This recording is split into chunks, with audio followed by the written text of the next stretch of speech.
Yeah, and we saw those posts. I mean, Casey, can we talk about how hard this is for fans to really process? Yeah, it's incredibly hard for fans to process ripping generations of fans away from your team. Sending it off to Las Vegas would be a terrible thing to do. And A's president Dave Kaval knows better. He grew up a Browns fan. The Browns were pulled out of Cleveland. He experienced it firsthand. So for him to now do it to a whole generation of Bay Area fans, it's hard to forgive.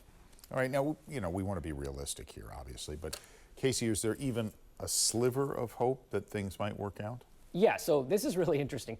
All of this is pending legislation in Las Vegas, which has not been passed. So while it is very, very obvious that this thing is almost done and out the door, the legislation could fail. Also, I got this scoop. The A's, if they were to fail and sell, the city of Oakland said they would be willing to work with the new owners that could possibly swing in the 11th hour and save the team. You may remember this happened with the San Francisco Giants. They were on the way out the door to St. Petersburg, Florida.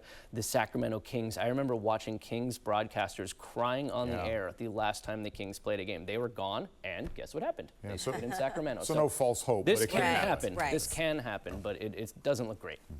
Okay, but why did this suddenly fall apart? I mean, last night this all just seemed to just go to pieces. Yeah, so I got a little bit of like the TikTok on this, and it is interesting because the A's and the city of Oakland had a summit planned. They were meeting all week. The city of Oakland flew out their attorneys for this thing. They were trying to hammer out a deal. If they couldn't come to a deal by Friday, then maybe as a tandem unit, a joint statement, the A's and Oakland could say this does not work, but they were willing to dive in and really get after it this week. Last night after 9 p.m., with the A's on the road for a week and the entire Bay Area focused on Warriors-Kings, they leaked this news. And they claimed it was leaked when they called the mayor of Oakland. Now, does a leaked article have quotes from the team president and the Major League Baseball commissioner in it? We're all in the media. We know that's not true. And so when that happened, in the midst of negotiations, blindsiding the mayor like that, she said, you know what? You're not going to use me for leverage. We're out. And that could have been a big misplay by the A's. Well, you hinted at it a little bit here. Everybody wants to know who's to blame. Is there finger pointing that's legitimate in this case? Yeah, I'm going to tell you who's not to blame first, right? The fans.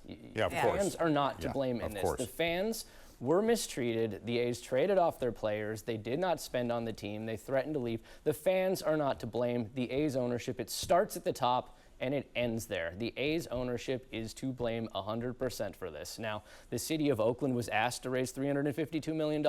The city of Oakland raised $375 million, but prices escalated. And when you have a billionaire owner that's not willing to bridge the gap, I had a source tell me the gap was $88 million to secure the generational future of the A's in Oakland.